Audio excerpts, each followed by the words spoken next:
Hello again, and we are back with episode 12 of Deep Pulls, the fun and informative Magic the Gathering pack opening video series here on YouTube. And we are going back to the past with the most recent booster release, Time Spiral Remastered, and these things have been going like hotcakes.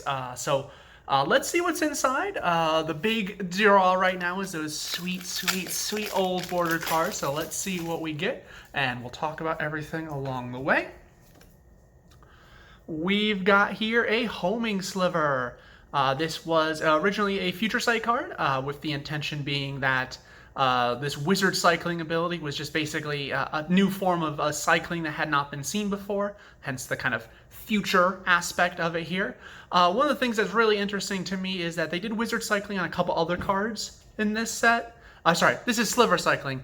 Wizard cycling was on another card that you will see, but it also hosts slivers. I think that was Vidalcan Aether Mage. Cool upside on the sliver cycling here. We've got now a Think Twice. Just a cool little interesting use of flashback. Fun card here. Nothing really, I mean, it's got two thinks in it. You think twice, you draw two cards. Pretty cool. Centennial Wood Readers. Interesting that we kind of went back to this area of Magic, Centennial, because that word is just the word lunatic spelled backwards. Relic is killer backwards, I guess. But it was I don't have that power and toughness covered. It's a horn turtle plus a divination, but in green. So you put together horn turtle and you put together divination, you get this card. Very interesting as well. Grave Scrabbler. This is a Gravedigger kind of side grade. Gravedigger became a card originally, I believe, in Tempest. The first iteration of eventually many things that get a creature back from the graveyard when you play them. This one was at common in Future Sight. A lot of times they stop being common because it's a little easy to chain them. But this one's got a cool madness upside as well. Edge of Autumn, this sort of rampant growth with a little bit of downside in the searching, but this cool cycling upside. You can cycle without paying any mana.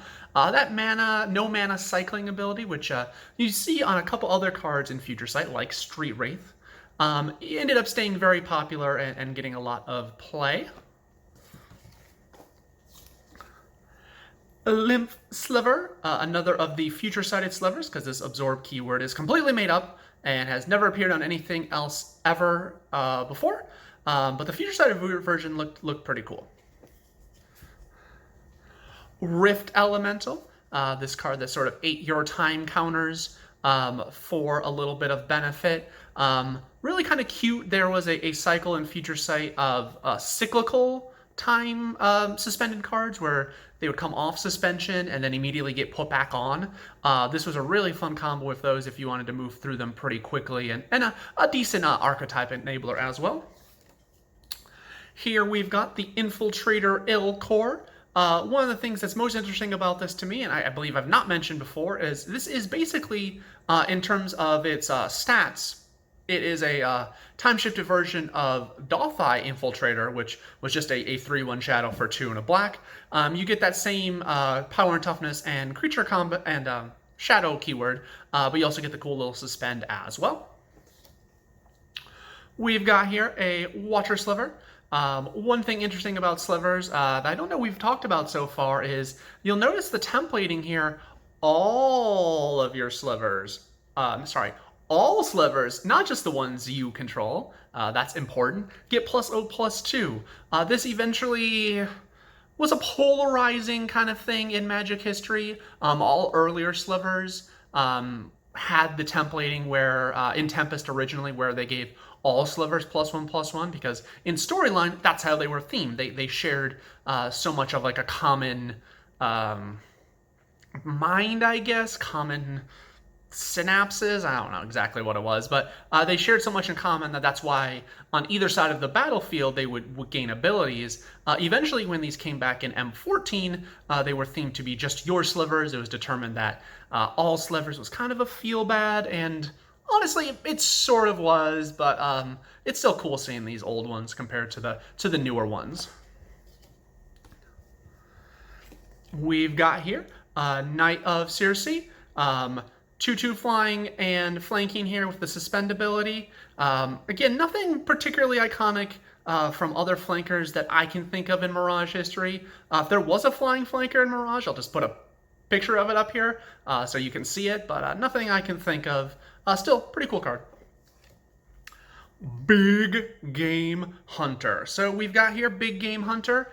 Played in a space in Planar Chaos that I normally associate with white.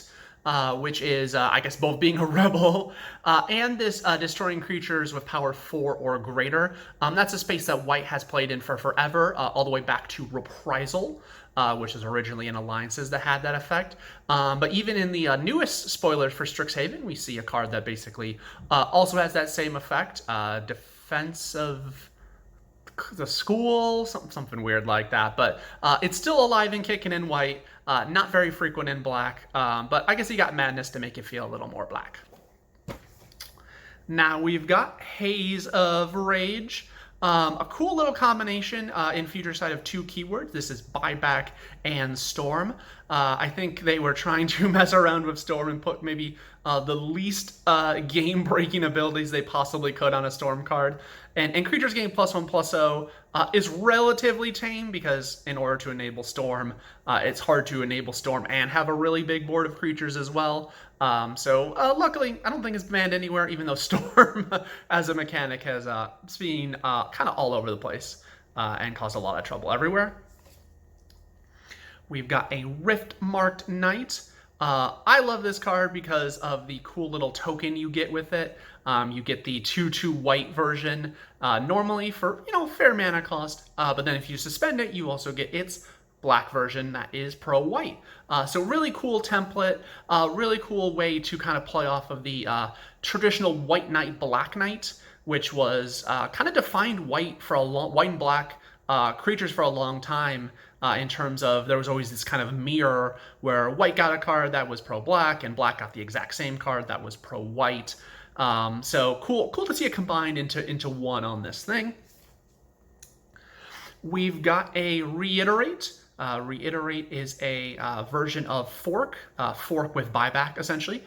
Fork is a original alpha beta kind of card that eventually they just decided that ability was also blue and they put it on Twincast.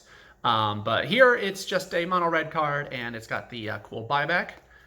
Now, pretty cool. We're talking about old bordered cards. Here is one of the most desired, although not as super foil as I would like it. Here's a Ponder.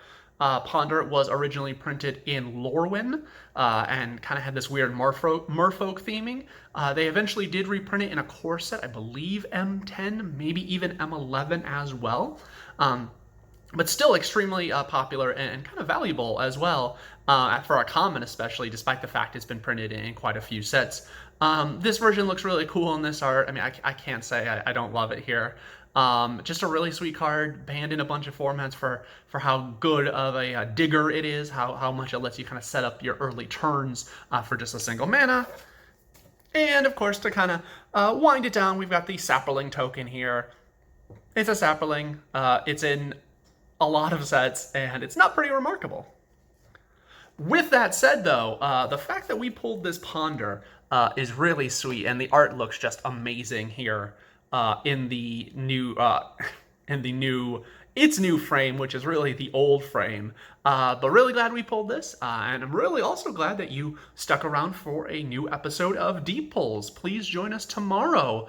We've got a very special April Fool's version of Deep Pulls, where we'll be going very deep on a weird sort of pack. Again, thank you for your time, and hope you have a great day. Bye-bye.